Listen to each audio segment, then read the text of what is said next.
Bom dia, boa tarde, boa noite a você que está nos assistindo.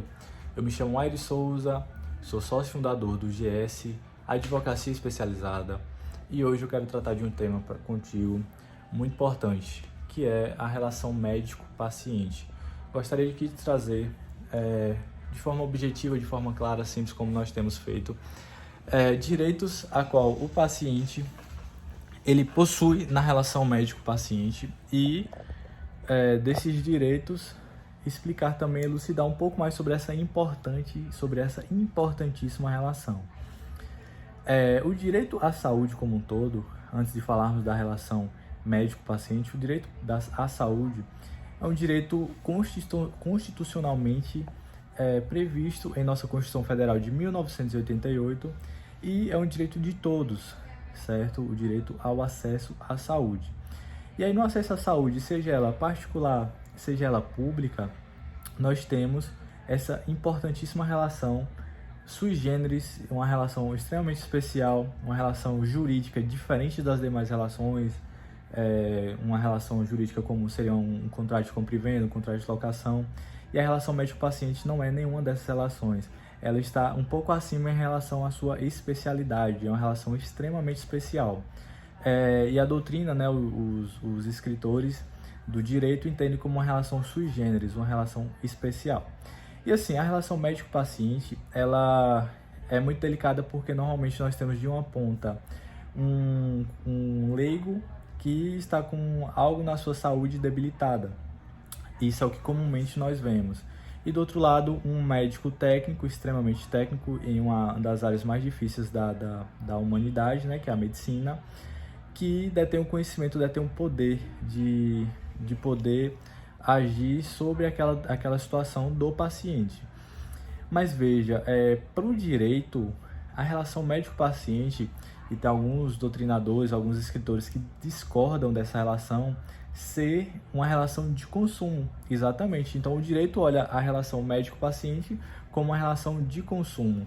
E aí existem diversas críticas nos nossos tribunais, dos nossos doutrinadores jurídicos também, sobre essa relação ser tida como de consumo, o que é um absurdo para esses doutrinadores, porque o médico ele não vende um produto, não vende em si um serviço, ele não está vendendo, ele está ali para cuidar da saúde. Então, assim, muitos acham absurdo ser uma relação de consumo. Sendo um absurdo ou não, o que é importante você saber, você médico que está me assistindo, ou você cidadão comum que às vezes contrata os serviços ou precisa dos serviços médicos, o importante é vocês saberem que se trata sim de uma relação de consumo, até que um dia isso venha a se alterar, a se inovar.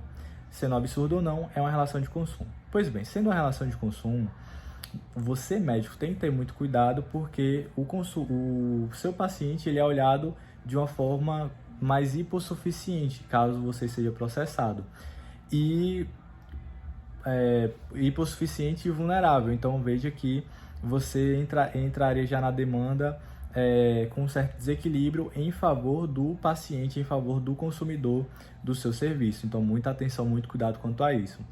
E assim, os direitos do paciente giram muito em torno sobre a segurança, que são os mesmos direitos básicos do consumidor que a gente já mencionou em outros vídeos, não tem por que nós repetirmos aqui, mas podemos fazer um panorama geral, que é aqueles direitos básicos do consumidor, o direito à segurança, né, do produto ou serviço consumido, direito à privacidade daqueles dados fornecidos por ele, os dados fornecidos pelo paciente aos médicos, tem que ter essa privacidade, esse sigilo, o médico tem o dever de sigilo.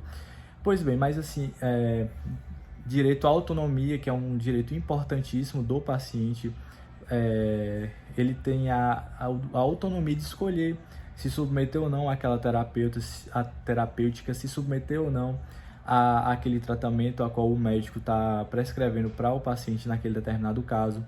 Pois veja, e um detalhe muito importante é que o médico ele não pode atropelar essa decisão do paciente.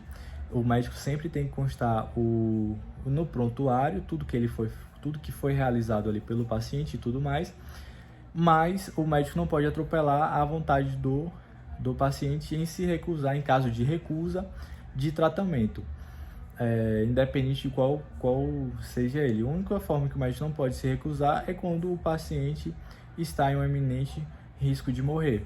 Então, num caso de extrema urgência, a qual também o paciente está inconsciente, o médico, diante da situação, ele não pode deixar de agir, senão ele pode responder, né, por omissão de socorro e afins, ou até, a depender da forma da conduta, da gravidade da conduta do médico, ele pode responder até por homicídio doloso ou culposo, e aí vai depender do caso concreto, analisar a subjetividade do médico, a intenção e tudo mais. E um dos direitos também do paciente, que é muito importante, voltado ao consumidor na relação de médico-paciente, um direito muito importante é o direito à continuidade do tratamento. Então, veja, o médico, quando prescreve um tratamento ao paciente e ele está seguindo aquele tratamento certinho, o paciente tem o direito de ter a continuidade desse tratamento, ainda que, por exemplo, por algum motivo de força maior, ou até por uma vontade do médico de não mais continuar com aquele paciente, o médico ele tem o dever de passar para outro colega médico aquela situação, aquele caso.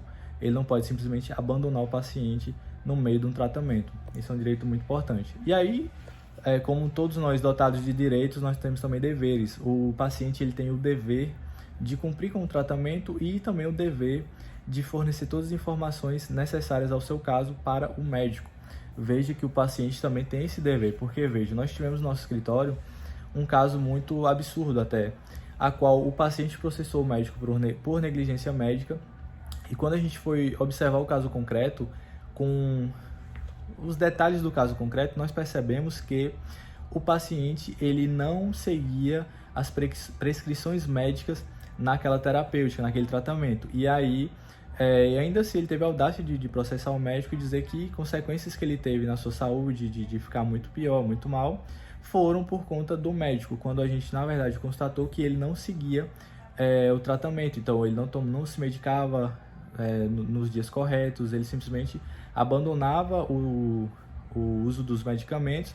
E como é que ele quer ser curado, como é que ele quer ter uma melhoria se ele não está fazendo a parte dele? Então, os pacientes também têm esse dever, certo? Entre tantos outros, o dever de cordialidade, de respeito, né, do tratamento humanitário, é um dever recíproco do médico para o paciente e do paciente para o médico. Pois bem, esse foi o vídeo de hoje, bem breve, mas justamente para que tu possa ter conhecimento sobre essa relação importantíssima, tá? Um abraço e até a próxima.